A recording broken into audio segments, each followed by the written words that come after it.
बिस्मिल्लाहिर्रहमानिर्रहीम। माह शवाल की जो नया इस्लामी महीना आप सब लोगों को दोस्तों को मुबारक हो। इस पूरे मंथ की जनरल रीडिंग है। इस मंथ के अंदर देख लेते हैं आपके लिए क्या पैगाम है। 3 कार्ड रीडिंग है, ये पास्ट है और ये प्रेज़ेंट है और ये फ्यूचर रीडिंग है। 3 कार्ड रीडिंग इसको बोला जाता है। देख लेते हैं आपके लिए क्या मामलात है, पास्ट, प्रेज़ेंट, फ्यूचर।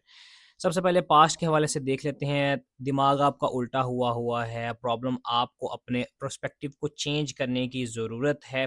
आपको अपने मामलात को, अपने दिमाग को एम्ब्रेस करने की ज़रूरत है। सेकंडली प्रेज़ेंट देख लीजिए, प्रेज़ेंट आपका बहुत अच्छा होता हुआ नज़र आता है। ये मंथ बहुत अच्छा आपका गुज़रता हुआ नज़र आता है। रिलीजियस आप मीटिंग्स करते हुए नज़र आते हैं। आपका दिल अपने रिलीजन की तरफ मुतवज्जे होता हुआ नज़र आता है। इंट्यूशन लेवल आपका बहुत ज़्यादा हाई होता हुआ नज़र आता है। करंट पाथ भी आपका यही है कि आप लोगों की इस्लाह करते हुए नज़र आते हैं। फ्यूचर ही देख लेते हैं। फ्यूचर में आप अपने सोल को ढूँढने निकल जाएँगे। स्पिरिचुअली थोड़ा-सा आप मज़ीद इंक्लाइंड हो जाएँगे और मेबी आपका कोई वज़ीफ़ा या कोई अमल या कोई चिल्ला ख़राब होता हो भी इस हवाले से नज़र आता है, तो आपको एडवाइस की ज़रूरत है। आपके अंदर पोटेंशियल काफ़ी ज़्यादा है। आपको अपने अमल को, वज़ीफ़े को, कोशिश को कंटिन्यू करने की ज़रूरत है। लेट्स सपोज़ अगर कोई किसी का कोई शख़्स नाराज़ है, तो उसको मनाते रहें, मनाते रहें। असल में रीडिंग ये कह रही है कि आपको कंटिन्यू करना है, आपको सबसे पहले अपना पर्सपेक्टिव चेंज करना है, तो लोग आपके पास मशवरा लेने आएँगे और आपको उस चीज़ को कंटिन्यू रखना है। जो काम आप शुरू कर लेंगे इस मंथ के अंदर,